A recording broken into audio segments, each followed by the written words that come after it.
What's going on, dude? Welcome to the bus, dude. Surprise. Yeah. Excited to be here. It's my first podcast ever, and I'm ready to make history. You've been listening to podcasts for a while now. You've been a long frontier of the podcast game. That's right. Yeah, I'm excited to be here. I think it's, what we were talking about before the show in terms of having something out there. I mean, as a guy, I don't take a ton of pictures, so having a podcast just to capture your moments in real time, I think is pretty cool. And, my thoughts and my point of view on a lot of things is always evolving. So having something to kind of capture what I'm thinking at this time is really alluring. And then to be on your show, of course, is a bus driver experience. And the bus came to Chicago too, which was nice, which feels like 10 years ago, but it was actually All-Star weekend in February. But that was like, that feels like ages ago, man. Right? This whole COVID pandemic thing just makes everything seem a little bit like the world has slowed down. Life has slowed down. It's slowed down for everybody. That was just we're in May right now. We were there in early February with that bus around the country. I've taken school buses around the entire world now. And just the amount that we did and how short of a time frame it seemed, like all the crazy work we were doing then. And then, looking back on it now, we've all retreated back into our holes, man. But I think it's been good. I think everything that's going on with this COVID is for the best. I think everybody's trying to deal with it the best they can, whether it's this government, that government, left, right, Republican, Democrat. I mean, we don't know how to properly handle this. No one's ever dealt with this before. So, the fact that no one or people haven't gone too crazy has been a true testament to the little order that we have in this country that people don't like to look at every day, where it's like, oh, wait, that red traffic light actually has people stop and everybody just commands and understand and listen to it. Those little rules, it hasn't happened in history. We haven't had people agree on something. At least this grand amount of people, 350 million, agree to have a little bit of justice and order in your. Yeah. It's impressive. Yeah. I mean, I've heard someone say that for the first time in the entire world, all 350 million people are focusing on one thing, and that's the coronavirus. So literally everybody's attention's on one thing. You'd think that we'd have a way to figure this out by now, but everything that I'm reading it's a lot of it is just unknown. So I'm not gonna sit back and live in fear. You got to keep going. But I think for me, especially some folks that I've spoken with, it's kind of like a reset button in a way. And a lot of us were running around like crazy. And now I think is a good time to kind of reflect, but it's been a couple of months now and I'm ready to get back into it. I mean, everybody was looking to get back into it. The problem is, what's the right way to get back into it? Because, we're not fighting anybody. I'd say what most people in this country love doing, if it's a brown or black person, like, hey, we can go to war for that somewhere around the world. That's an enemy, someone that looks different from you.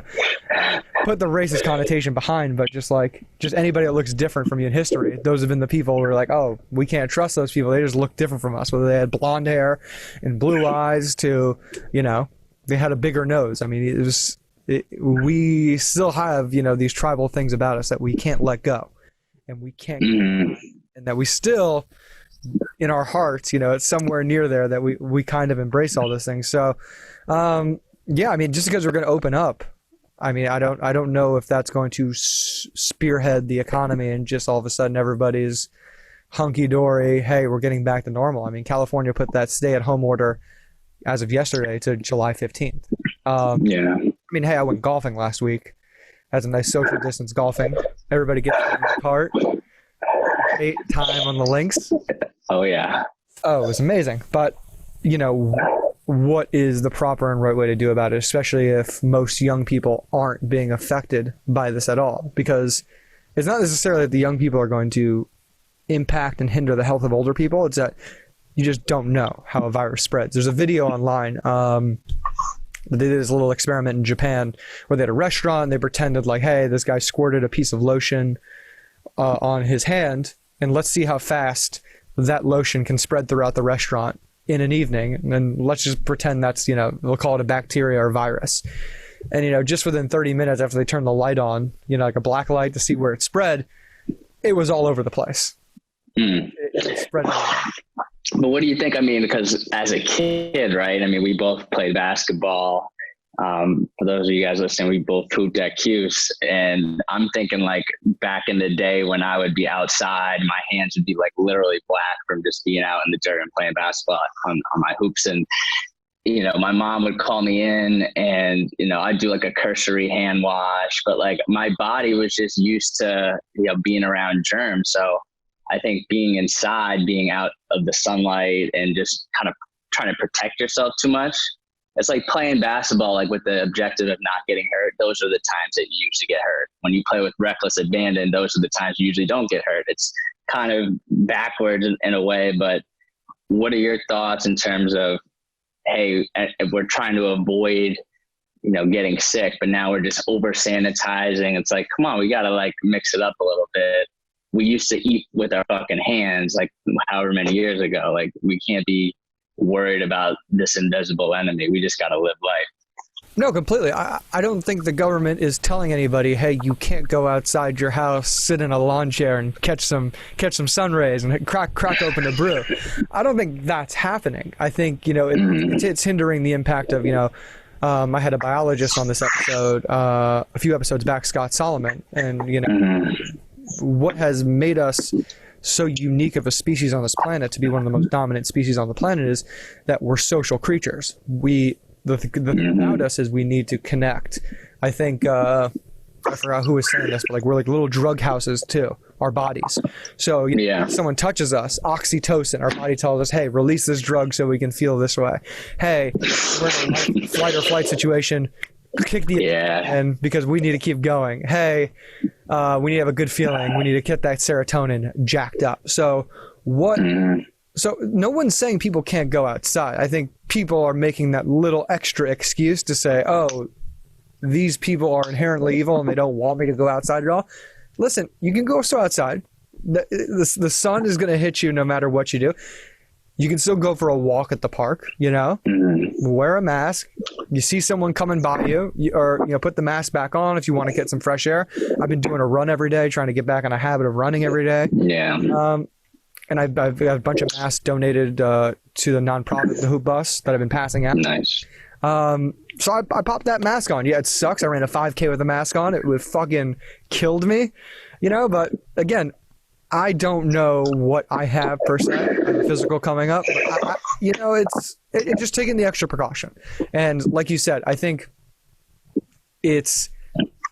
I still walk around barefoot, not outdoors, streets of LA, but I walk around my house barefoot, like the outside areas of my house, by the pool and everything.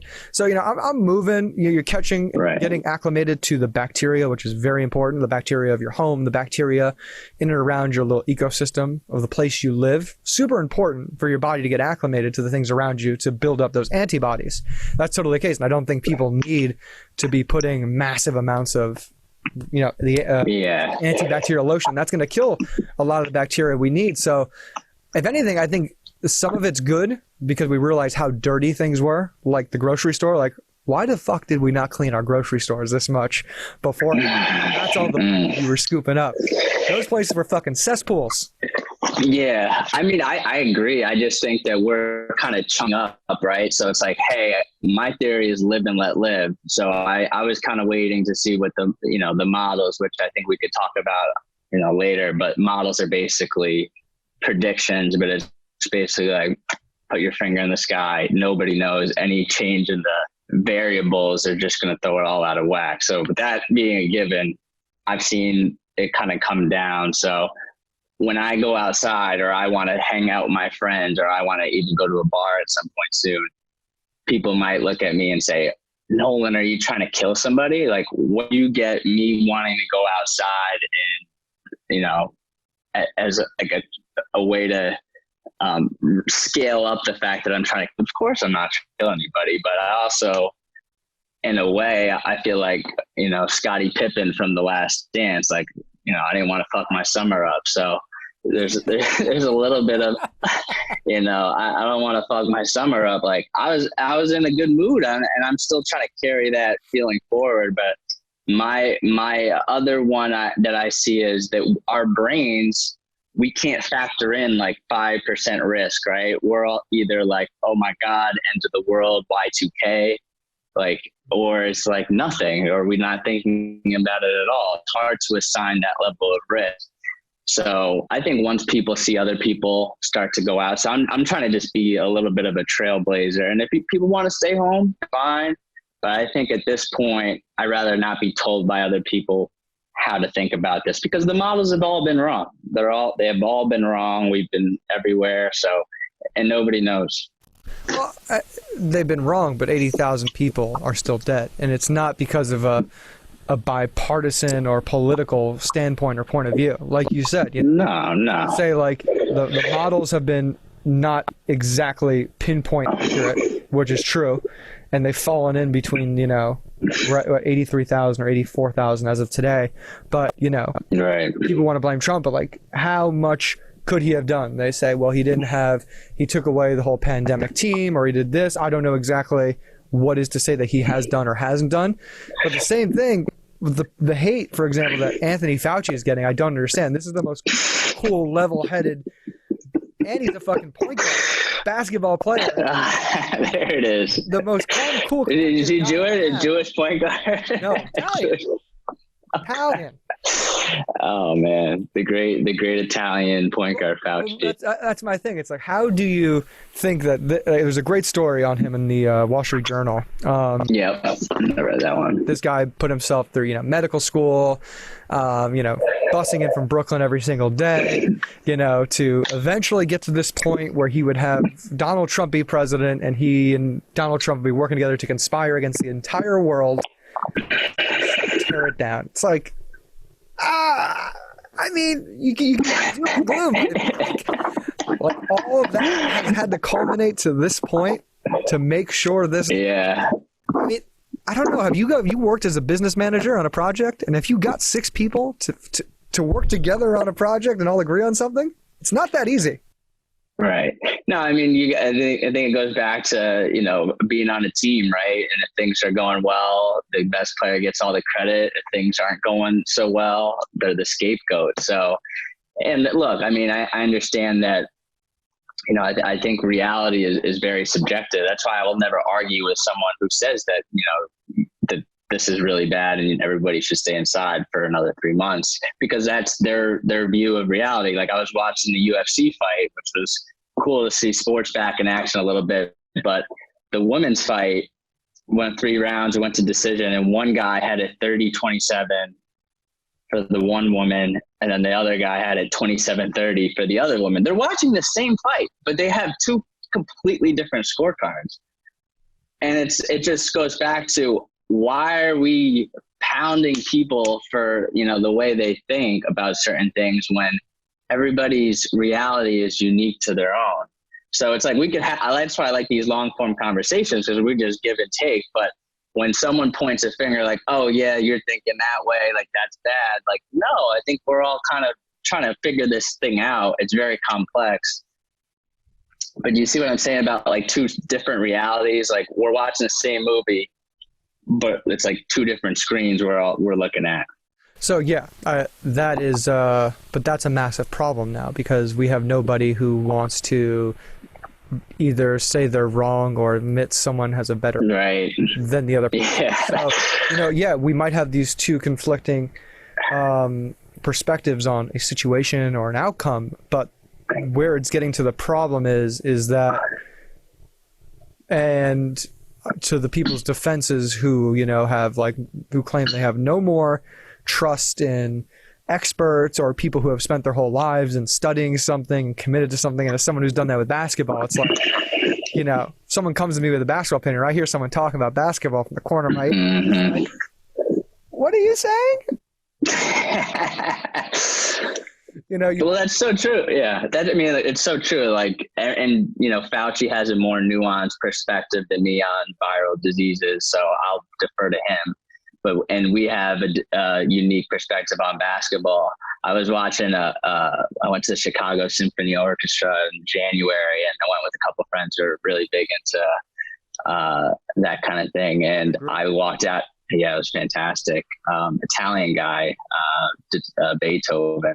And I was over the moon. Like, I felt myself in such deep thought and really contemplating life. Like, straight up, I saw my world, my future, everything come before me, and I had a just great time. And I walked out of there, and the only thing I could say was that was amazing, right? Because I don't know the difference between a cellist, the bassist, anything. But they had a very nuanced perspective. Like, oh, I didn't like this or that, and I didn't like the way the saxophone came in on the second verse, and I was like, wow, okay, I didn't hear any of that. I was just looking at it as a whole, where people who have more experience can see the different nuances. I was actually I shouldn't say this, but I was hanging out with my father and one of the assistant coaches who's coaches at Vermont, and we were watching the kid's highlight tape, and he put in this highlight tape him not getting back on defense and then catching the ball and getting a fast break dunk. And the guy was like, I just stopped watching it right there. Like, he's submitting the tape, like, look at me, I got a fast break dunk. When the coach is looking at it like, dude, you didn't even get back on defense, and that's why you got the fast break dunk. So it's like things that we take for granted, like basketball IQ, other people think it's the bee's knees. Yeah, but I mean, I didn't see that whole tape, but is that guy going to lose a solid recruit to the University of Vermont because of one play on getting back on defense? That's a stretch. He must have really seen some shit. I don't like that guy. He didn't get back on defense. That fucking breaks the cake. I can't. Dude, we talked about the two screens. That guy was nowhere on the screen. He was like straight up cherry picking. Well, that's a Brandon Reed special, bro. In practice, you would always leak out and get those layups somehow. I leaked out because it was like what Rodman would do. Like, the study, especially they went over it. You're right. Stan's documentary, the way he studied, how every player that he was coming up against, the scouting report would just even how they missed predominantly. Guys who watch and who have played the game probably have heard this stat. We've heard it probably from Bernie Fine a gazillion times. 75% of that ball is probably going to fall on the weak side, especially in a long-range shot.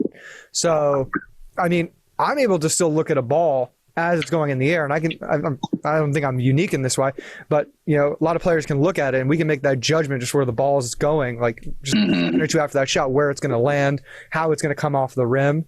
So, I mean, anticipation was one of my fortes, to jump plays, read bodies.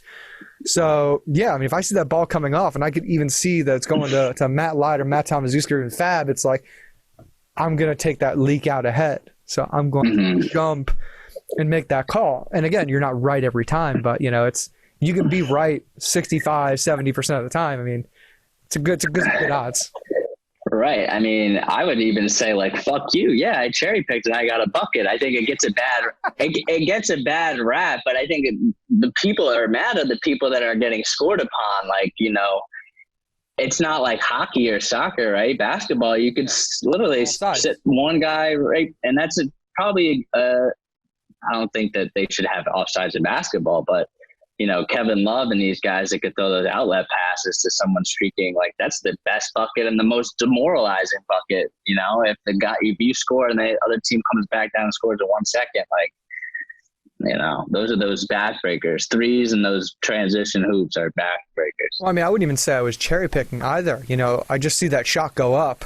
Right. By the time that ball hits the rim, I'm over half court, especially if someone's getting that. By the time that lob comes down, I'm catching the touchdown, just walking over the zone line right there. I mean, that's how I got a lot of my points in high school too. It's like playing with Brandon Knight, especially senior year. We had a meeting, me, him, and the coach, and we were gonna be splitting point guard responsibility. And I'm going to my senior year. It's like, well, a lot of people look at it like, say, "Fuck you," like, I'm the point guard. I need to handle the ball, but it's like, oh, no, okay. We kind of did that our junior year. He averaged like 25, I averaged 22. We went to states, like we were unstoppable in the backcourt together. And I'm the kind of guard who's like, oh, Brandon's hot? Dude, I'm going to get you the ball. you're Right. Gatorade Player of the Year. We're going to give you the ball. You're going to be an NBA player one day. I got you, man. So, it's just like being able to say, okay, how do I like roll with the situation and be even better? So if Brandon wants to stay down there, go in for the rebound and catch that outlet pass, I was getting 20 points, some games, 30 points on fucking outlet passes and just like 10 to 15 layups some games.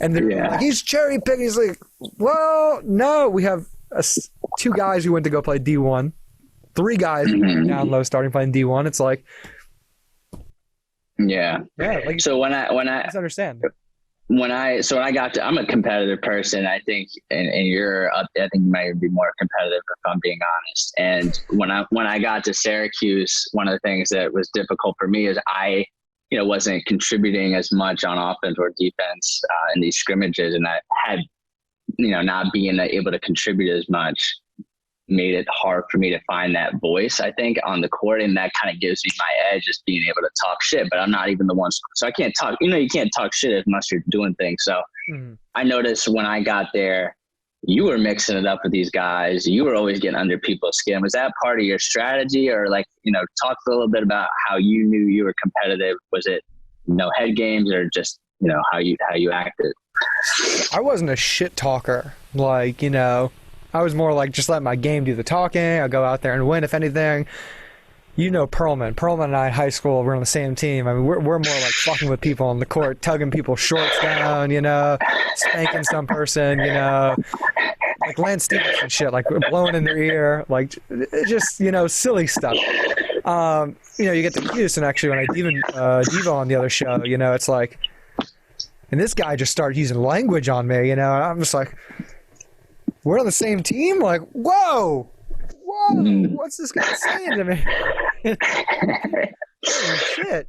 So, and then when I came in there, I didn't have a scholarship, and it's like, I just did whatever I normally did when I go play basketball and I go to a new place. When I went to this high school as a freshman, and I didn't know anybody in that high school, and it was a public school, and I transferred over, and just like, okay, let me just head to the basketball court and take on the biggest, baddest kid and put them in their place.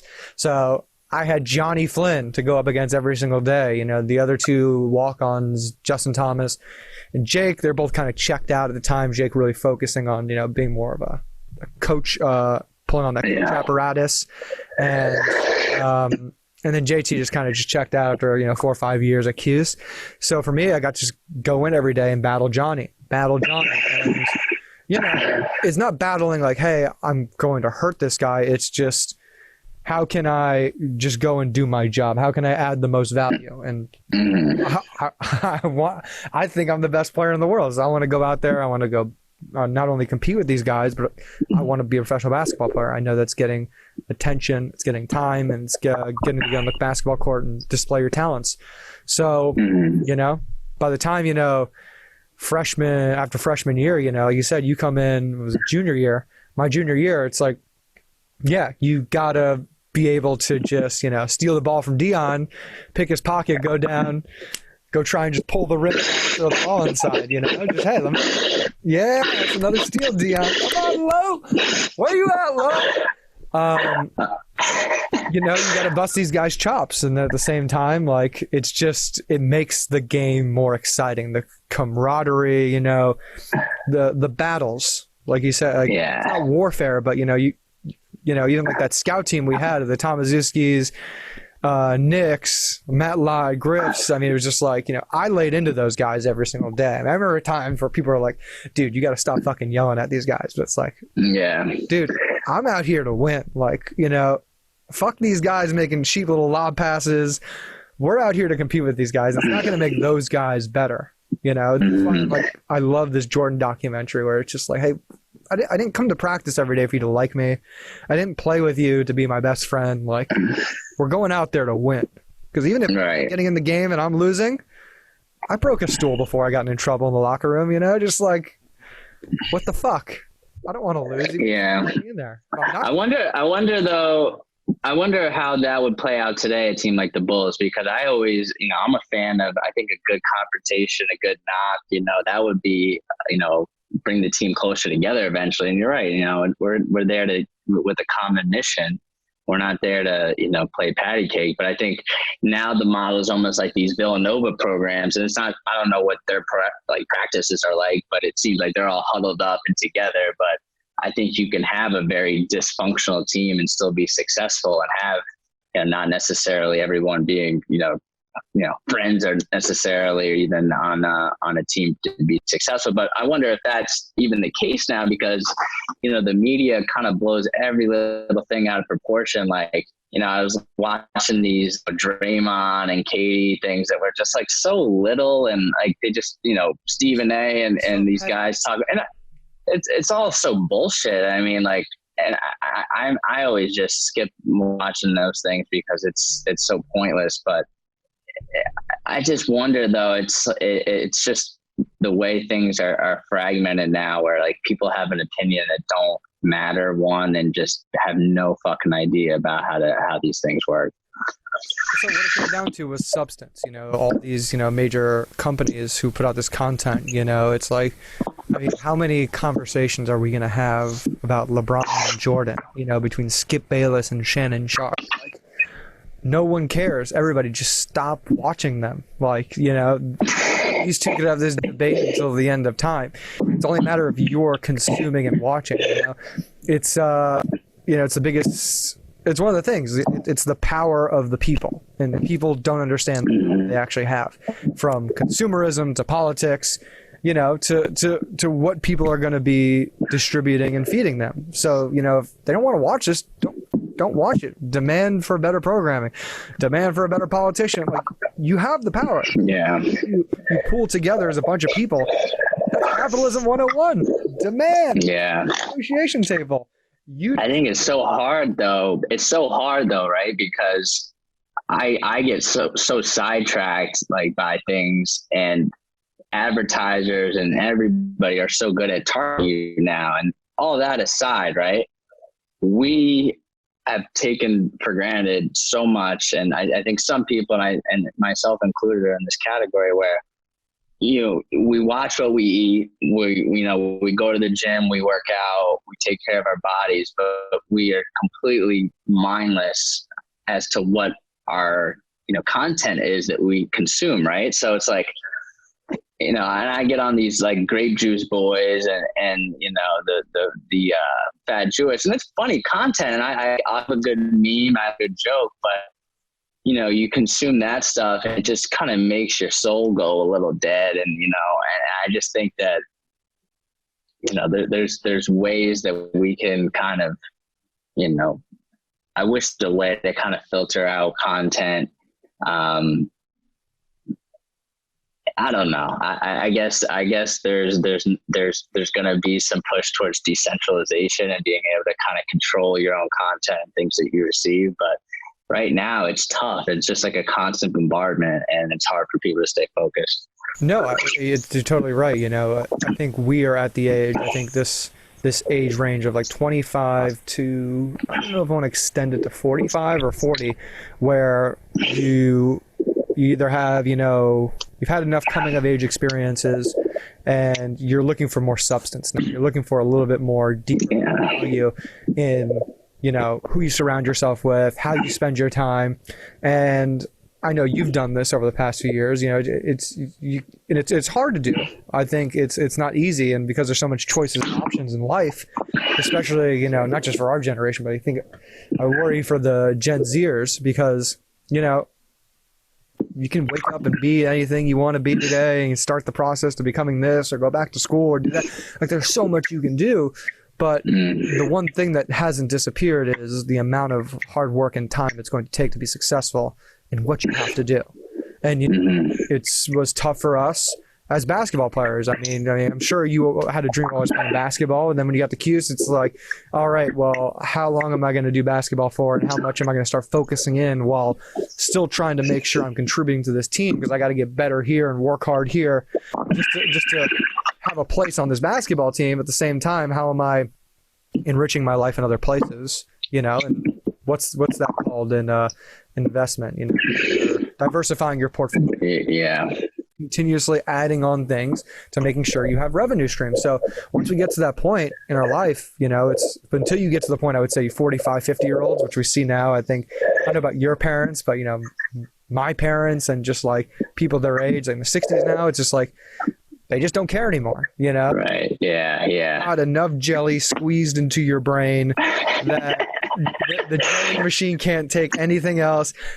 They don't let anything else out of there, and the jelly that's in there is in there for the rest of time, and there's no changing that jelly. No.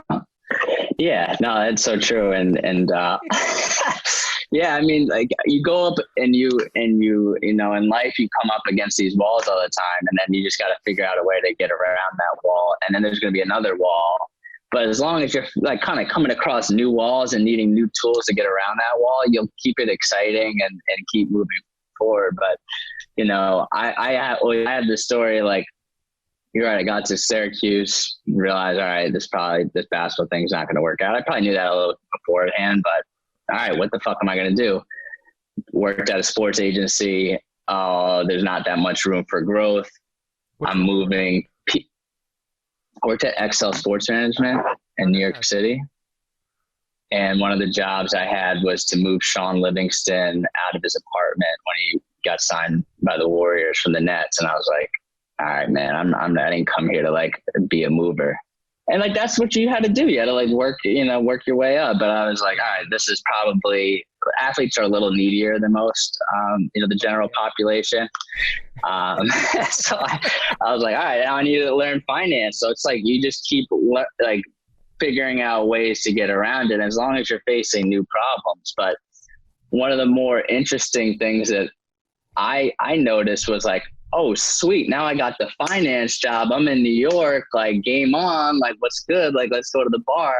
And it's like, yo, chicks don't care that you work in finance. Like, it's not cool anymore. It's like, oh, you like the content kings now? All right, I gotta make some content. But it's like, you really, you know, have to understand for a minute that,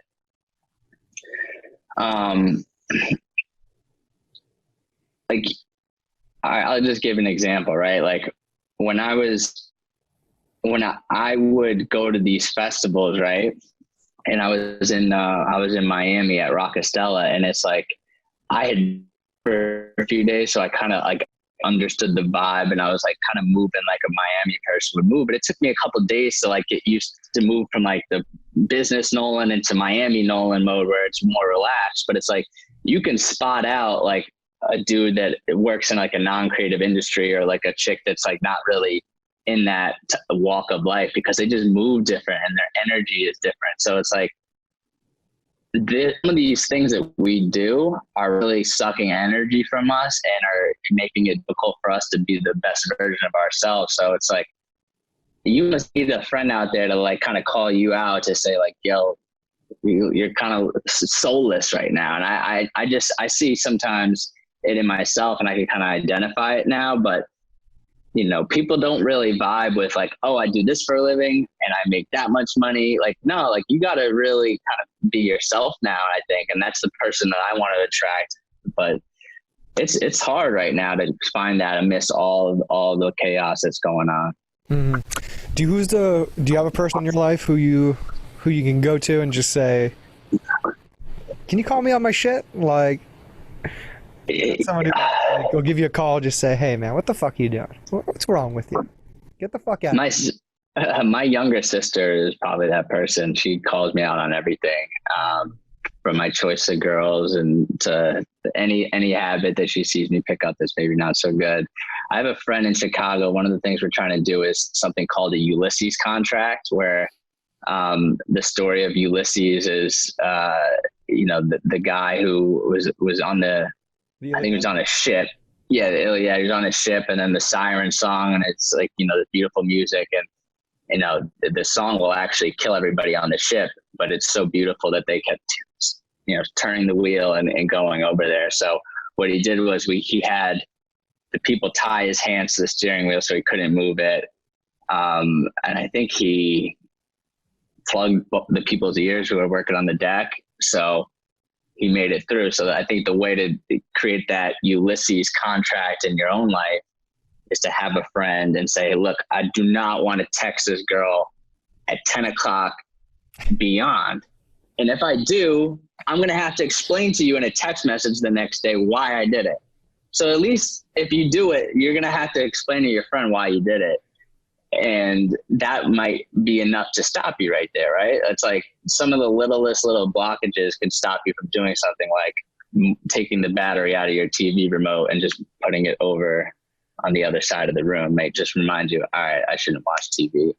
I should do something else. Yeah, I mean, accountability as an adult is very difficult. I even think about, we had coaches, even our teammates, I mean, you're butt naked in these locker rooms with these guys, you're talking about this and everything else. And, they'll let you know if you do something to give someone an edge, like mentally, even when you're laughing, those guys, they will let you know. Like, that's like such an important thing. Like the camaraderie that you have, especially, guys, it's just the biggest thing lacking, but like you, I mean, my sister, same thing, and I'm such a hard ass on myself, the kind of content that I put out, the kind of work that I put out, like I'm probably too critical on it, so I'm just always like, I'll even call people to check in, like, hey, can you take a look at that? Do I sound like a piece of shit? Like, this came off the X way, that way. So, I mean, it's so great if you have that, but if you can't be self-reflective on yourself, whether I think smoking pot's a great thing to do with that, not even in excessive amounts. And you just need a hit from a joint, and you'll get a great little hit of self-reflection to say, oh, man, yeah, I was a piece of shit to my mom on the phone the other day. Let me call my mom now and say, I'm sorry. Like, you get caught up in your life, all the BS that goes on in your world that, you forget how you're treating other people. And I think, it's like you said, how that relays to relationships, like us millennial men. I mean, it's, I even get impatient with trying to date these days. It's like, okay, girl, dating app. We start talking like, hey, I like you enough. Let's go on a date. Let's go let's go do something. And it's like, hold on, I don't fucking know you. What are you going on? Yeah. So it's interesting because I think it's so hard. It's so hard to be perfect all facets of how you have to be in life today. And especially with how easy things are delivered to us. I mean, even think about sex and pornography. Like, oh wait, to go out and court a woman is just hard. Like, I don't get laid on the first day. Like, I want to have actually substance with somebody and seriousness. Like, and I can just do that on my phone right here, and then just that's it. Yeah, that's a biological factor. Like, sex didn't just happen, even in nature like that. You had to demonstrate some kind of value to the opposite sex of whatever animal species you were, or you want to call us, primates, to say like, hey, this guy, protect me, he's going to get offspring for my children. Like those little subliminal cues we still have. So I think like porn's an interesting one, man. I think that's even too readily available for human beings. Oh yeah, it's so easy. I mean, I gave that up for Lent last year, and like one of the things that I noticed was that I had, I started treating women better because it's just not as front of mind. Like, for a while, the only girls I would talk to were girls that I wanted to, get with, to be honest. And not to say that I didn't have like friends, but if I was kind of just shooting a text out, it would be someone that I was looking to get with. Just to be honest, I wasn't. I wasn't like. Hey, but now I have so many friends now, and it's great because it's just a lot. It's a lot more chill, and there's I had this point of view is interesting. It's like guys and girls can't be friends, right? Like there's either going to be. You used to have that, or you still have that? I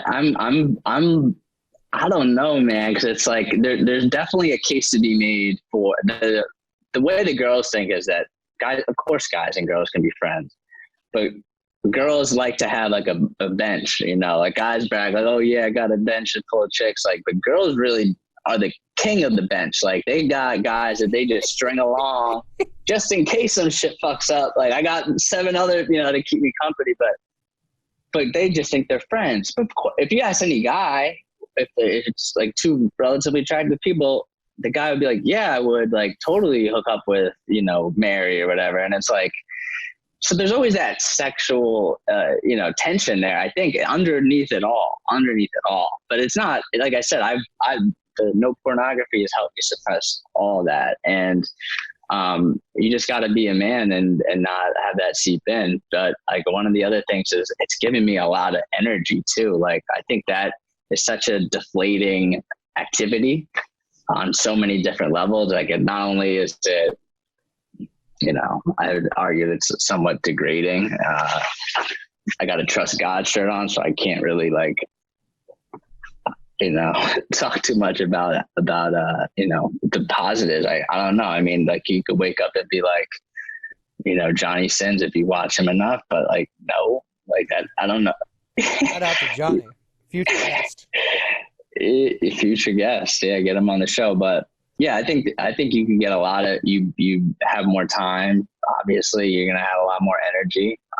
There's some research on it, but it's tough now. It's so readily available. And I saw like a guy from Miami, like a professor, he got fired for just having like a tab open, like a tab open, and he like shared his screen with the students. So I was like, damn, like that's a harsh penalty for someone to get fired for something like that.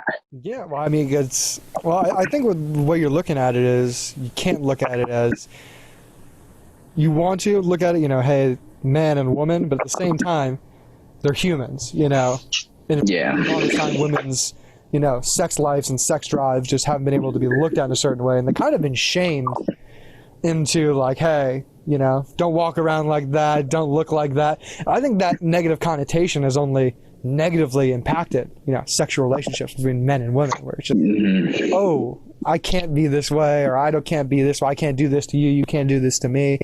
And I had this one artist, New York City, Kira Cheers, on the show, and she's big on just studying sexuality, between the entire spectrum of sexuality that exists nowadays.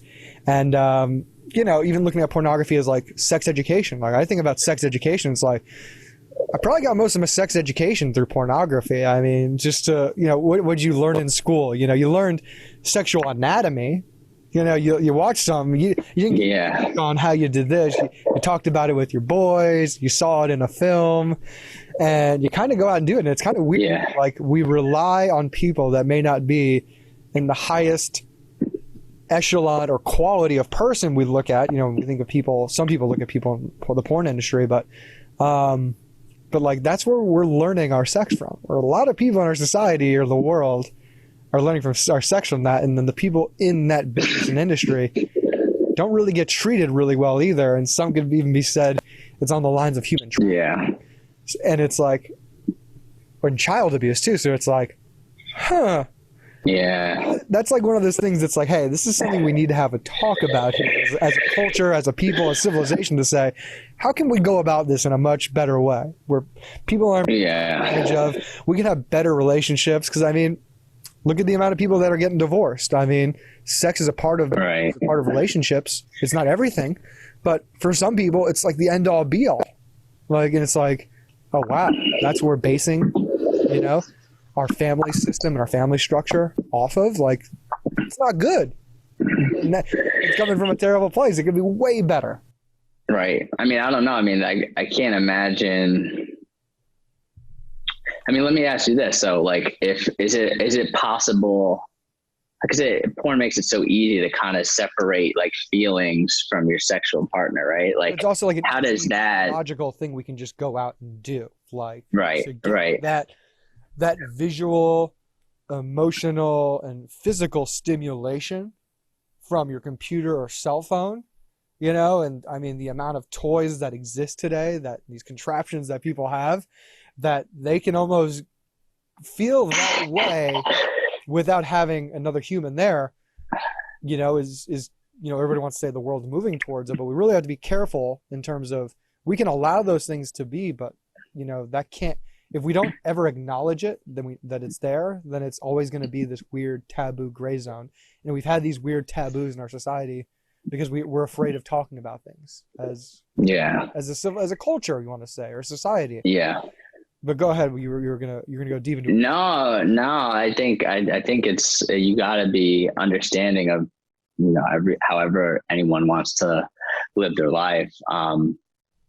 For me, and maybe this is just like my Virgo instinct and like over analyzing the shit out of, certain areas. But, if I have sex with someone, it's going to, like, there's a part of them that, we're always going to be something. Like it's hard to kind of like separate that too. Like it's just a seminal moment. It's before and after, right?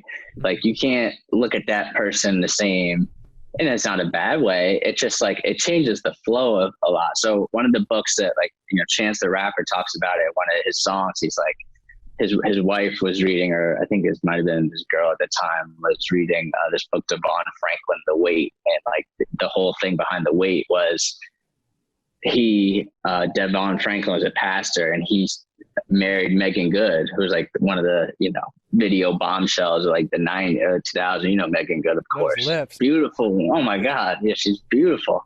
But they did this whole thing called The Weight and they didn't have sex. And like they look almost like the, the quintessential couple, like holding hands at interviews, and like, it just looks so much different than what like the phoniness that I see with a lot of celebrity couples, where it's like everything's good on TV, and then on the outside, it's, kind of not that way. And I just hope that we kind of, as a society, to move away from perfection. Like, I think there's a Roy Halladay documentary coming out, and like how he was like the perfect teammate, perfect competitor. And like Roy Halladay, on the pitcher who was on the Blue Jays, Cy Young, Phillies, Doc Halladay. I read his police report when he died in that plane crash. Oh my Yeah, he's basically, he like was driven to be like a kamikaze pilot, basically. But dude, it was nuts. He's driving like 300 miles per hour right above the water, doing fucking barrel rolls and flips.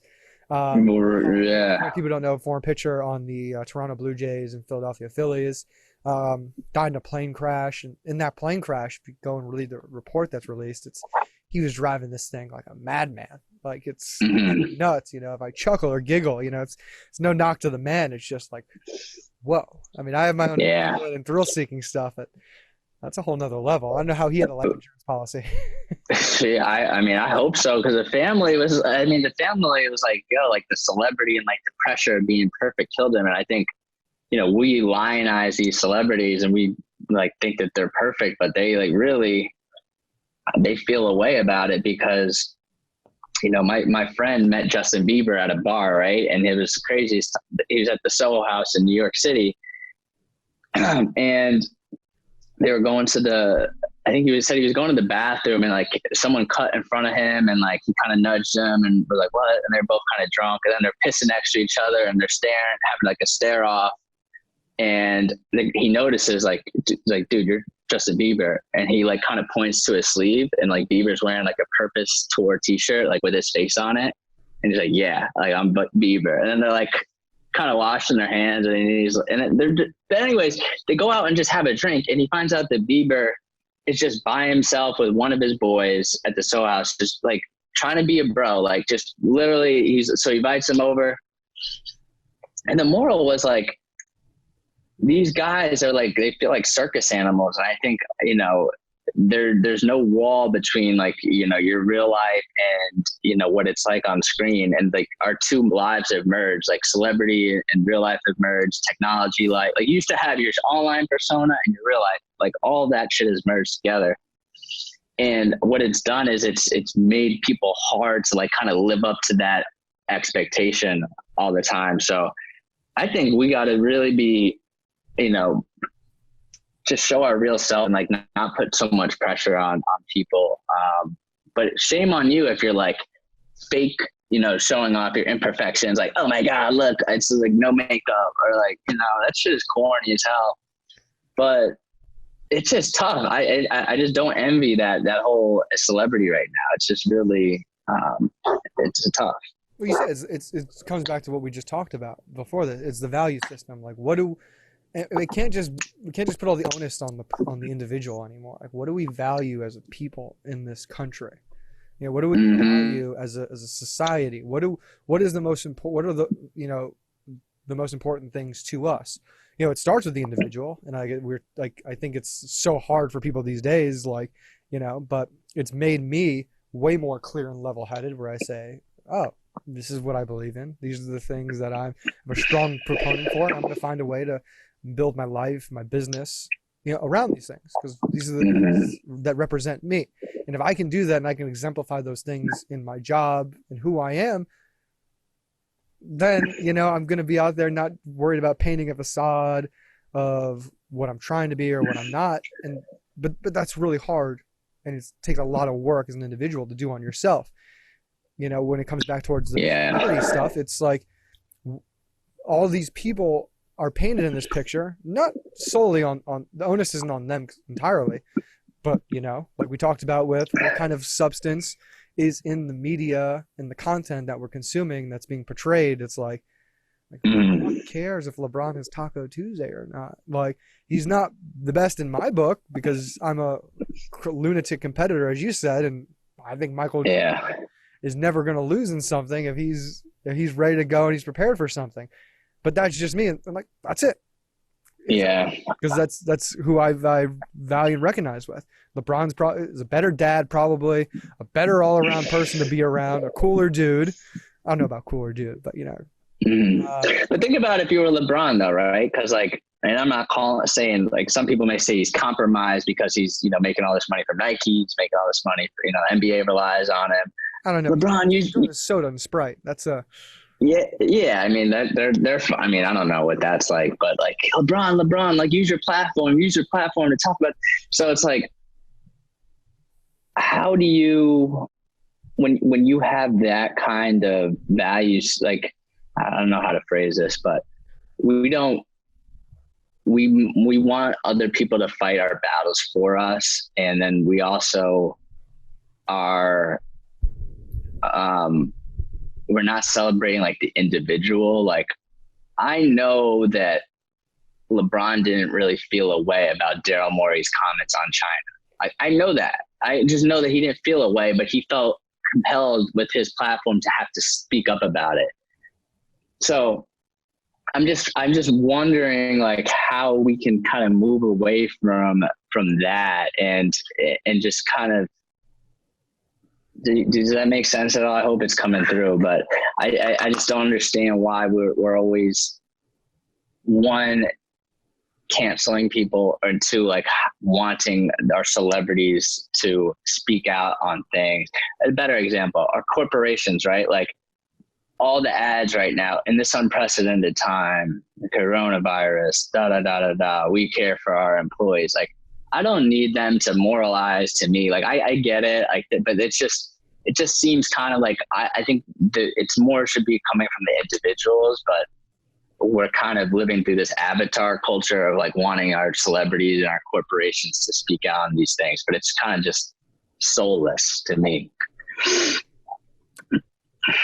Yeah, the evolution of our democracy and republic has been very interesting. You've seen this with politics and politicians where it's like, oh, hey, I don't have to actually do any civil service. I don't have to actually take part in office. I can have this one man and now woman represent a culmination or group of people. Because, I mean, we had that since the foundations of our country, but it's like, okay, they're going off and representing us, and we've had corporations before, but now we're also seeing this massive, I believe we're in a plutocracy right now, seeing how amazing corporations have swayed the people of our country, not just people who have a lot of money, but I think they've swayed people so well as a movement and culture to say like, hey, we need someone to have $1 billion. If we don't have this person $1 billion, how am I going to have a job? And it's like, And you see that from Democrat, Republican, like everybody, like, hey, well, we need this person.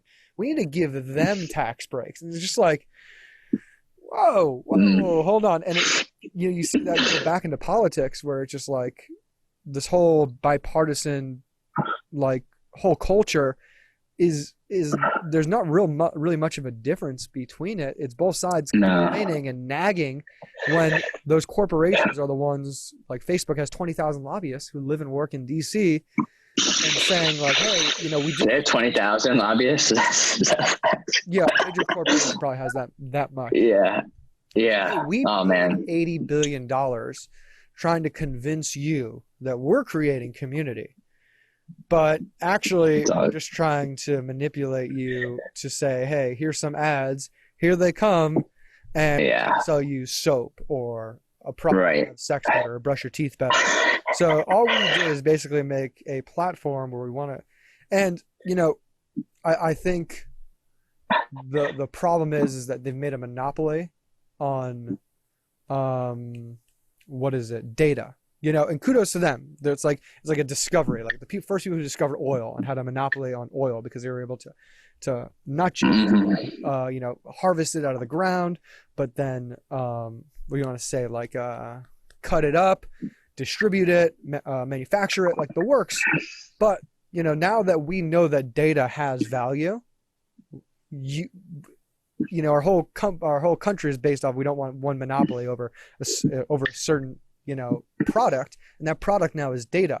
So how do we make sure the people who are contributing to the data every single day, we're technically employees and contractors, should be getting certain, monetary payments over that, especially if we're talking $80 billion that's going towards that. And if people spend their time on that, and spending their money on it. Right. And I think the whole bipartisan and the way that the media has put out stories, it's just a way for us to keep bickering about things that don't actually matter and not things that, dinner table conversations like, getting married, starting a family, having enough money to raise your kids. So it's like, I do feel like it's kind of evolved into this plutocracy. And, I think the tipping point for me was the Gillette toxic masculinity commercial. Like, you're telling me like I'm being whatever the term is, like too masculine, or like, it's like, bro, like you don't like, we were just talking about it earlier in the conversation. Like mating instincts are a thing. They will always be a thing. Like they fed us all this like bullshit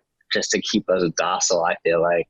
And it's a little bit more of a social thing. Like, but it's great to go after if the majority of your audience is men and saying, hey guys, tone down the masculinity. There's a point to be like, we can treat women better. We can treat women better as a collective. Right. What's one way of going about it? We probably could all treat that a lot better.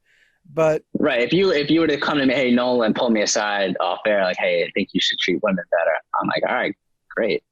But if I get it from Gillette over the airwaves, it's just like all these, like, there's just too many joy boys up on TV. Like every guy that they put on there is just like the most effeminate man I've ever seen on any commercial. Watch ESPN or watch, any channel and watch every man that they put up. They just put up some like bozo dork that's going to like trip over a phone. And then like, it's just so sad, that they're depicting. And I need women and women need men. Like that's just a fact. So I just hope that we start respecting that more. Like we need each other. We need to like kind of come together all at once, because we're not giving women what they need and women aren't giving us what like we need. So we just need to figure out a better way to come together. And I think that just starts by like just fucking having the conversation. I was about to say conversation, because I even think in this country, I don't think we've had a proper talk about slavery in this country and just what's done. Like the fact that people have problems and things is not because like, hey, just get over it. Like it's a little more than that. No one tells Jewish people. You can't tackle. So you can't. Right. You can't tackle, slavery and the Holocaust in a tweet though. Like you need to do your own research and you need to really flesh out, different perspectives. But that's the problem. Like one of the interesting books I read, and I'll let you finish your thought because I think I cut you off there. But keep it going. It's called Amusing Ourselves to Death. And it talks about how radio came across and like that spread information. So before it was whatever is local to your little community was the only information that you really heard. Right. So then radio came out, and then the printing press. Now all this information, you're getting global information, and all these things are developing, and it's great. Now we have TV, and we could just mindlessly numb ourselves. So it's like, wait a minute, what actually matters to me? Like, what is affecting my community? And I think slavery and the Holocaust, they zoom out and then they come back in, but that will reach your community. But it's like, dude, I don't care. And I'll be honest, I don't care about the tornado in Missouri, and I don't care about the missing boy in California, because it doesn't affect me. But if I see that, it's going to grab my heart and I'll be drawn to it. But it's like, we are amusing ourselves to death, but it's just the way that we've kind of, so, and this is the last thing I'll say on this, just like, I was talking to my doorman, he's from Ghana. He talks about how, you guys, man, you don't know your neighbors. You don't know. You just keep your head down. You just text. If this was Ghana, this apartment was Ghana, the first floor would know everybody on the top floor, and everybody would talk to each other. And it's like, yeah, and you see it, like, all you need in Ghana is like some music, and everyone's having the best time of your life. You go to even a bar in New York, and it's like, stuffy as hell. Like, you can't even really move. So it's like, our priorities are all backed up, but I think technology and just the way that we kind of just need to unwind, but it's already there, right? So how do we kind of unwind that? What's the name of that book? Who authored that book? I'm using it. Neil Postman. Postman. Amusing ourselves to death. It's super interesting. No, I want to check that one out. It's I think we've just exceeded our levels of capitalism, where the capitalism and the consumerism has just completely sprinkled over to us. And, we see that in this pandemic where it's like, wait, what's our economy actually based off of? Corporations need us to go out and spend money. And you look at the restaurant industry and how many people actually put into the restaurant industry. And now that thing's like basically dead because no one can go out and eat, or no one can go out and sit in big groups of people together. And it's like, wait, our economy is based on leisure activities, like spending money on food that we can cook ourselves. Like, I don't think that's the thing we need to be basing everything off of. I mean, we lack the manufacturing, we lack making our own stuff or shit in general. We don't make any of our stuff, from our medicine to, right. What we have. And, again, that goes back towards the major corporations. Yeah. Listen, we're going to make this cheaper for you. It's going to be shittier quality. You're not going to be able to work anymore. And then we're going to ship it off. And also, this democracy that, is very unique to the entire planet, that was founded in 1776, we're going to use it for our favor. We're going to tell you that too much of this government is not good. We're not going to pay any taxes. And that's how it's going to be. And it's like, whoa. People have just been completely sold a lie and goods to say that, like, government is communism, and not like, whoa, we created this democracy in 1776 as the most unique thing that's been spread out around the world, that's given so many people their own individuality in a society and culture and business. And now you guys are telling us that this is bad. We don't need to use that because you guys don't want us. You guys want to make money, not pay taxes. We've been completely manipulated. The idea that government money, bad. It's like, all right, we don't need a lot of government, but right now you guys are the ones using it. You're full of shit. Yeah, I mean, everybody's scared to protest. They're scared to go out and strike. Like, listen, we all don't want to buy Jeff Bezos products. Go on a strike. Tell Jeff, Jeff, fuck you. We don't want to buy. Right. Yeah, but you want that toothbrush. You want that toothbrush at your door the next day. That's my problem. But look, it should never probably come to that, right? Like, community active, like, organization, right? Where you said, right. That's where you're right. You need the community. Local people. Back to your guy in Ghana. Yeah, people look at me weird because I have conversations with people at the park. I have conversations with people on my street. These are the people that live around me. God forbid anything happens. I want to know who lives near me. I want to be sharing stuff with them. Yeah. And my family lives in Florida. I have a sister out here, but if you have your family, people that are closest to you. Yeah, those experiences too. I've gotten so away from just saying, hey. Right.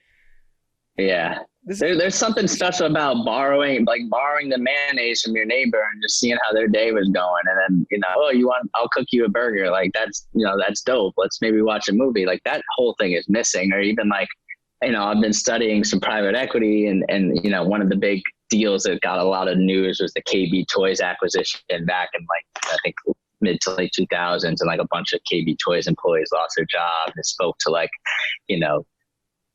the obvious, maybe profit on the short term, but the communities and being impacted, and like just that joy of like going to the KB Toys and picking out a toy, or like going to your video game store and your mom saying, all right, you can have that video game. You got good grades and you go pick up Madden. Like now it's just kind of like, oh, you get a cardboard box from Amazon. Great. Or like now you could even just use your dad's credit card or something on the low and like buy the game. I think that's a lot of kids are doing now. They're just buying shit from their parents' credit card. So it's like, it's so depersonalized, and it's like, where do you draw the line? So it's like, and the flip side of that is now, oh, wow. Like kids are like, these experiences, let's go to these festivals. Like everybody and their mother's taking a trip to Greece and, going here, going there with money they don't have. Now they're sitting there like, wow, we were complaining about, the dumbest thing, and we just totally took for granted all the great things that we had. But well, I mean, you study business. I mean, is it fair to say that, our entire, the business of our country, not just business, but even like personal business or, individuals, it's all based off debt, I believe. Like your credit score is just like how much debt you can take on. It's not actually about like, hey, this is how powerful my spending is. It's, listen, this is how much we know we can put you in the hole.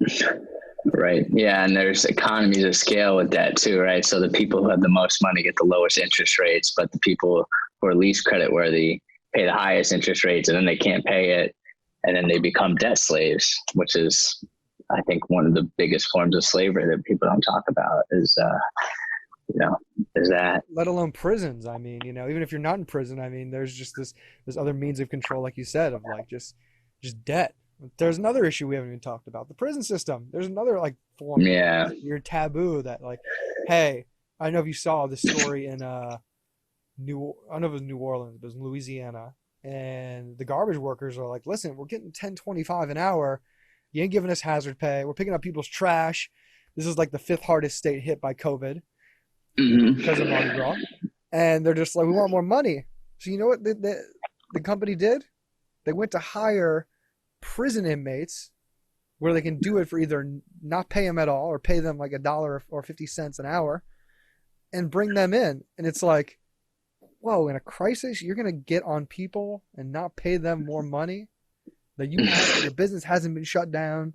You're still getting income coming in, and you're not going to give these guys more money because they want more money because they're putting their lives at risk every day. One thing would be like, hey, listen, we want more money or else we're not going to do this. But like, listen, we're putting our lives on the line every day now.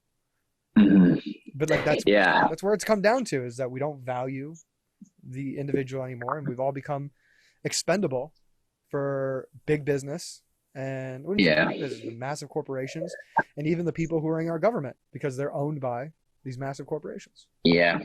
I think we're going to see an interesting. We could actually see some type of golden age, believe it or not, coming out of this if we can figure out a way to kind of, like you said, come together. And I think there are opportunities to unify around this, but. I'm thinking teens, like French Revolution. Yeah. We go chop all the politicians' heads off. That's why I'm doing all these push-ups, man, because you never know. I mean, we've had it good. I mean, I would argue that we have been in war, but it's like it's like a psyop warfare. Like our brains have been zapped by all these, messages, and you don't realize that it's seeping in, but it does. And the jelly analogy, I like that one. I totally agree. Would you be ready if tomorrow the revolution happens? We all head to the White House and the Congress, and we're like, "Yep, sorry guys, you did your shit. We can't get you out of power." Mark, Zuck, come outside. We got the guillotine ready. We're gonna cut your head off. Start over, redistribute. Oh everything. Man! Clearly, well, dude, they spent they saw the writing on the wall. I mean, they spent like millions and millions of dollars on these like underground bunkers. Now, I don't know if you've seen these like cities that they built underground, like Silicon Valley. It's like they know there's some uncouth stuff going on, and they're like, if this shit hits the fan, I'm gonna be underground, which is ironic, I think. Fucking sad. I can't. I don't want to talk about that fucking shit anymore. It's just depressing unless they're, especially I'm an action guy. And if we aren't going to be taking any action. I want you on my side though, man. That's one thing that I'll hope for. Is you on my side. One thing I really want to do after this is, people can start congregating again and getting together again. It's, doing community organization wherever I live, and collectivizing power amongst the people I live around in the community, in the city, to demand more out of politicians, and even, from businesses, because I think that's the biggest thing. Like we just mentioned, it just doesn't happen, and people don't know the power they have as a unit. And you don't have to call that socialism when you say collectivism. You can just say, hey, we're a team and we want more money. This is capitalism. We're demanding more to the table. We're going to want to renegotiate our deal. Like, just flip capitalism on them. Like, just, hey, listen, I don't like my contract. I'm going to enjoy my summer. Scottie Pippen shit, Absolutely. Yeah. Work well for Scottie, but. Oh, man. So one of the things so you obviously hooped a bit. What was it like in Kuwait, man? And like, tell me about, because I'll tell these guys, when Reese was at Syracuse, I mean, he was on one of the best teams, for 4 years. And like any other team, Reese would have played 100%. He was, there was times where, him and Scoop would be like, oh, you got to get Reese some minutes to Bayon. And so Reese, you went and played in Kuwait, but he had a nasty injury, man. Like you hurt, you ruptured it. Man, how does that even happen? It's funny. It happened 5 years ago. As of recently, it happened in May. So I don't even know I told you all this, the whole kidney thing I was born with. No, I know you were like, yeah. Yeah. Go ahead. Everybody say I'm not as open as a book as I think I am. I talk about all that stuff. Yeah, so I was born, or they thought it would be hydronephrosis. I had this kidney that was 4 or 5 times the size of this other kidney, and I never, they found this out when I was 3. I was never supposed to, be normal. Supposed to be on antibiotics my whole life. They wanted to have surgery right away when they found that out. Kidney stones, infections, and my parents decided not to have surgery. They were real careful about how I wanted to play sports. I somehow picked up basketball at the age of 4, and by 6, I'm calling plays and saying, hey, roll this ball in so the clock doesn't start. I'm going to hit this 3 and win the game. And I'm doing that at 6 years old, and they're just like, oh, shit. I don't know if we can not let this kid play basketball. And after all 20 years of playing hoops, I was coaching in Kuwait. I went to go play in Israel, and I bounced around, had a tryout, in Canada, made the team, then got cut there, and then was in Holland for 2 weeks. The ABA, the PBL, all these minor league teams in the States, and then I just stepped away from ball and went to go out to Kuwait, and I was playing. I actually got invited by Kevin Belby to go play in the TBT the first year of Boeheim's Army. So I'm like, of course. Oh shit, I'm not supposed to play basketball anymore, but man, this is the last chance, last dance. We call it, We played the $1 million tournament. The team we had was like looking like a favorite. We're gonna have $1 million summer. Let's go. And there was also a $10,000 basketball cash tournament game that I found out in Kuwait, of all places. So I'm competing in this $10,000 game. We're in the semifinals. I'm training like a savage, trying to get ready because it's like May. I got to get back into the States by end of May. Start training with the team in June in Syracuse. I want to make sure I'm good to go. And I was coming around the screen. I was chasing a Jerry McNamara, Jimmer Fredette types, kids coming off a screen. And guy has his elbows out in the screen, and it just like a boxing shot. It was just one of those where it hit hard. It was just one of those, I think, what was that? The Fighter with Mark Wahlberg? Wahlberg and what's our boy's name? Christian Bale? Yeah. Oh yeah. Yeah. Yeah. Yeah, Oh yeah. where he gives him that boxing shot and just oh shit, that guy goes down. That's what happened to me. I lost all my breath. I was like trying to crawl to the sidelines. I'd never been in pain like that before either, because the kidney had rupture and a little bit of the I don't know if anything else tore right there on the hit, and I was just like crawling to the sideline because like I just couldn't breathe. The hit again wasn't even that hard. It wasn't even that big of a ruptured, to say the least. So I'm like, it was so nuts because it's like, oh shit! Like they warned me when I was a kid, you ever get hit, you gotta get to the hospital immediately because when urine hits your bloodstream, it's poisonous. And we get an ambulance out there, and I'm like, no, no, no, guys, it's not just my back because took a bunch of back problem hits like throughout my career. I got a bulging disc in my back. And I'm like, no, no, we got to go to the hospital, guys, immediately. I might have to have surgery. Like, we got to get me there ASAP. No, no, you're fine. You're fine. I'm like, no, no, no. So the hospital refuses to take me. The ambulance take me to the hospital. So now I'm like to one of my teammates, like, yo, dude, you got to take me. Like, we got to go. And like, I get carried into this car because I couldn't even walk because my back hurt that bad. It just felt like if I could feel my organ, like it was just being like squeezed. It was like throbbing up and down. You could like feel it. That inflamed. So I'm laying in the back of this Egyptian guy's pickup truck, and he's taking me, and I start picking up smoking a cigarette. And I'm just like, oh shit, this guy, come on, dude, not the time to be smoking a bogue right now. And then he's just flying over speed bumps too, and I'm laying on my back, and I'm just like, I'm there, and it was one of those moments where it's just like you're in so much pain. I don't know if I'm gonna get to the hospital in time. If it is it torn, or I don't even know if it's ruptured. I didn't know at the time until I got there. Like, one of those moments where I'm just grinning, like, oh, this is a hell of a way to go out. This is the way we're going. And you're in Kuwait. You're in fucking Kuwait. So who knows how that, the hospitals are, right? I wasn't in Kuwait City too. I was like 25 miles outside in this other smaller city. So they take me to the hospital in Mabula, Kuwait. So they take me in there. Perfect. And I'm just in a wheelchair. I'm just like, oh, please, give me some medicine, some pain meds. It's like, just shoot me up whatever you got. Like the pain was just terrible. And because it's a Muslim majority country, and it's not Saudi Arabia where they're practicing Sharia law to that extent, but in the country, drugs are highly looked at and frowned upon. So I'm like, yo, I need something, man. Like just this little Indian doctor, like, dude, shoot me whatever you got, man. I need something. I'm dying. He's like, and they're like, no, I mean, are you a drug addict? Like they're like, we don't know, so we can't give you any medicine. Oh my God. Give me some Tylenol. And I'm just like, in this oh no, like just like in so much pain. And they finally get me and then the hospital was full that night. They had filled up all the beds, so I had to sleep in the ER that night.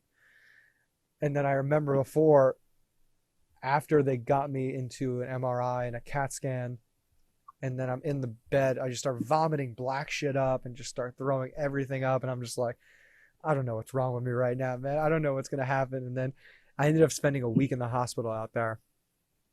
And it was nuts because after I finally got into a room in a hotel bed, a hospital bed, my coworker and my boss show up, and they brought me my iPad. Hey, do you want to call your mom and dad? My mom and dad haven't heard me in a few days, and I talked to my family even out there. Whether it's here now, we talk almost every day. And so I'm like, it's one of those calls. It's like not prison, but you just don't even want to tell mom and dad, but you assume they know. Like, yeah, guys, I'm in the hospital. I ruptured it. Yeah, that whole kidney thing. And they're freaking out. Like, God damn it, Brandon. Yeah, they always joke about being like Liam Neeson and Taken. Like, we got to get on a fucking plane. I got to find out where you are. I'm like, no. I got 2 more weeks out here until I fly back home. I'll be fine. Mm-hmm. And so I did a week in the hospital. But then at night, they come around and like, oh, why do you have your phone and your iPad here? I'm like, what the fuck? Like, because it's a hospital, like it's a safe place. Like, no, we got a problem with stealing and theft. So, you got to be really careful with your stuff. So I'm sleeping with one eye open every night. I shove my iPad and my phone in my pants right here in my waistline. I got holding my phone and my iPad. I can't adjust it. Jesus Christ. Right here, I'm sleeping with my one eye open.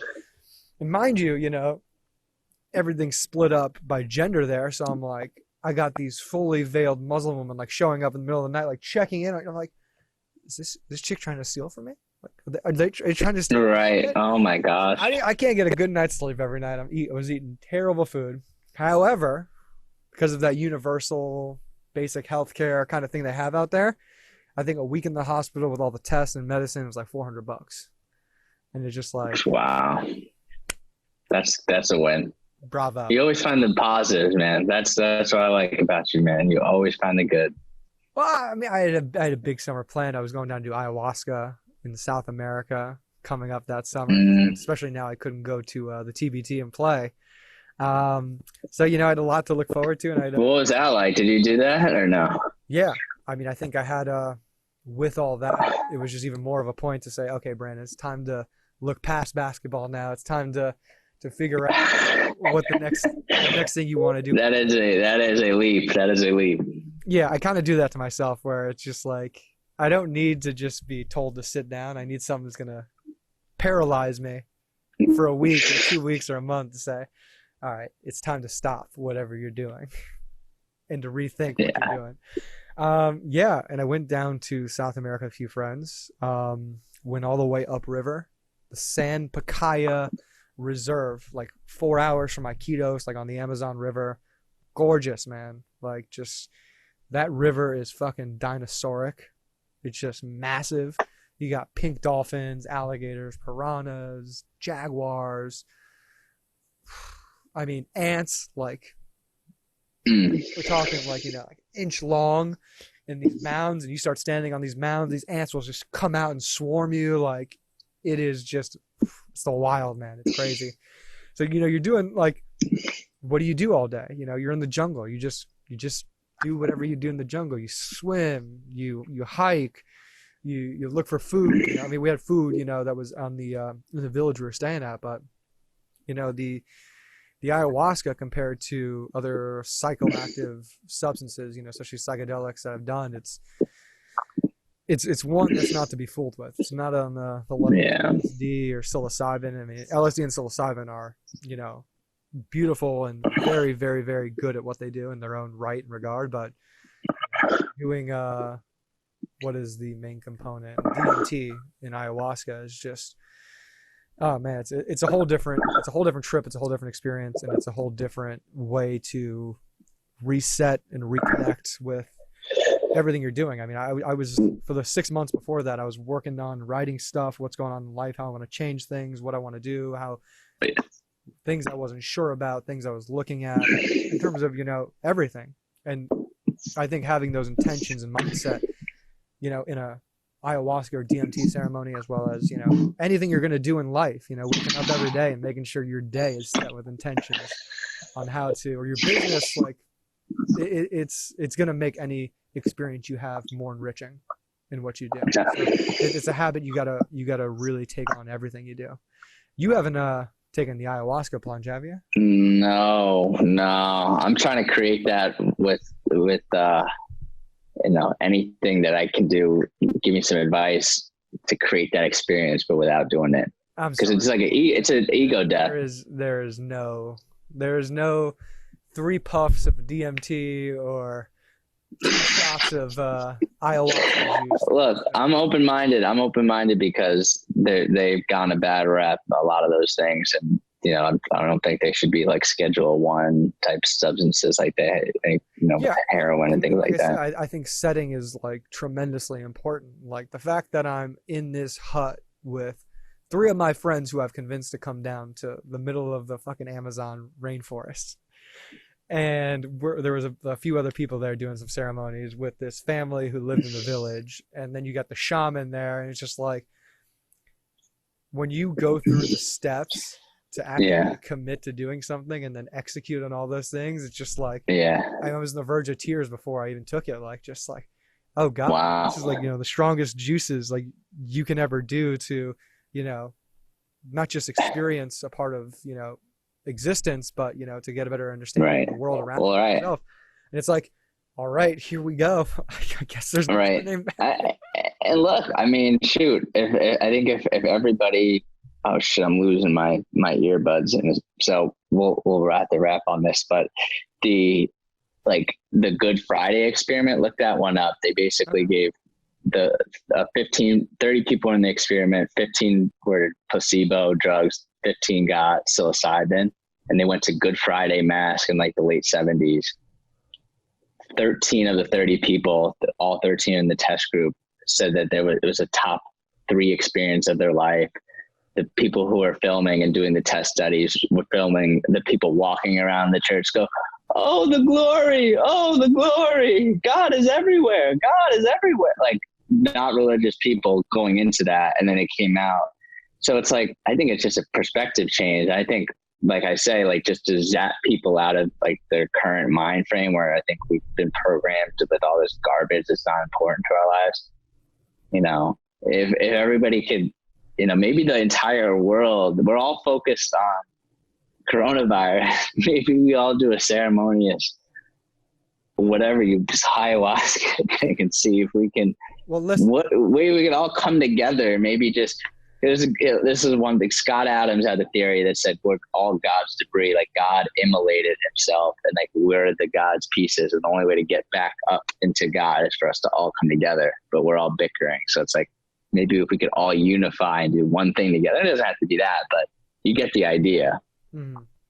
No, completely. And I think as a person who studies religion, you know, I've read all the books. No, I don't know if I've read all of them, you know, but, you know, I got the Bhagavad Gita in the house, read the Quran, read the Bible.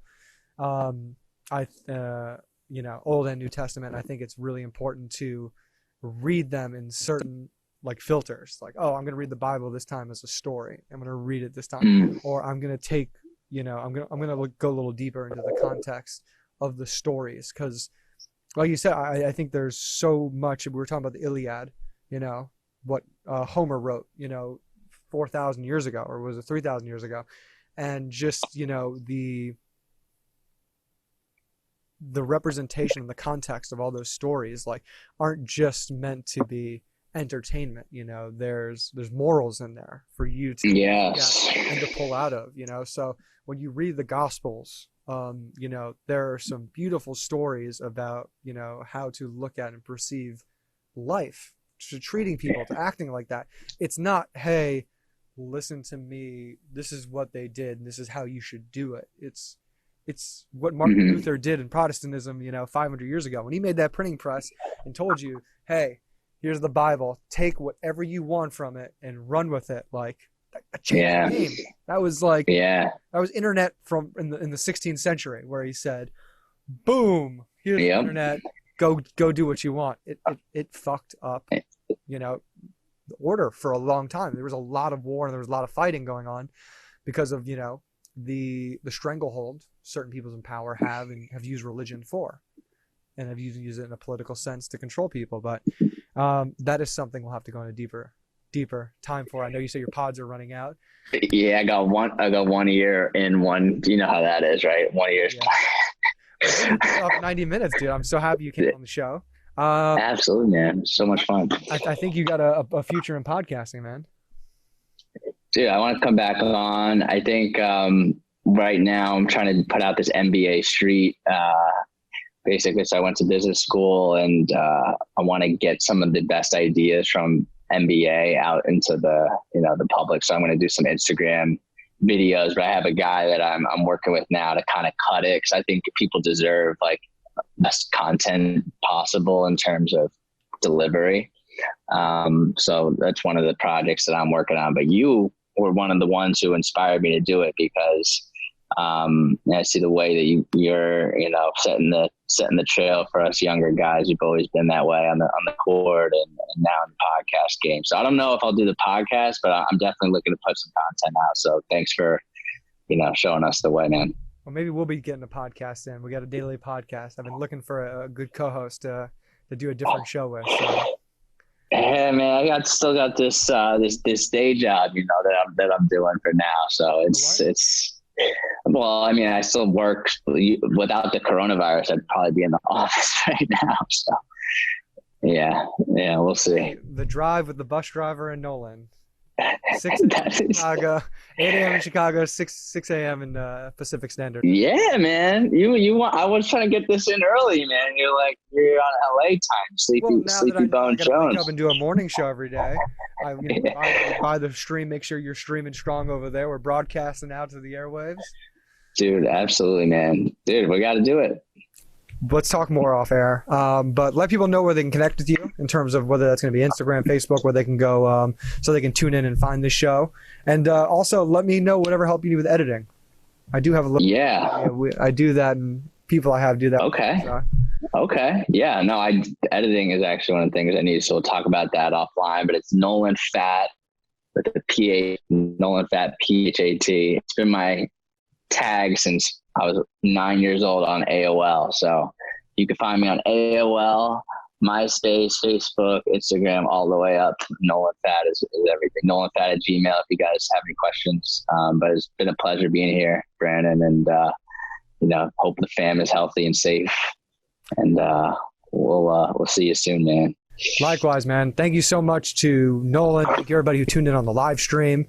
If anybody is out there still watching, I'm not checking right now, but thank you so much for tuning in. Go ahead and subscribe to the show. Go ahead. I don't need you guys to like the video and all that shit. I'm not going to go do that whole YouTube junk, but hey, we got a lot of podcasts coming out. I'm talking with interesting people who do amazing things all around the world. They're doing some cool things. We're bringing them on the show, and there's different things that you can learn from them. And guess what? They're only a message, a question away. Whatever you want to learn out there, all you got to do is ask.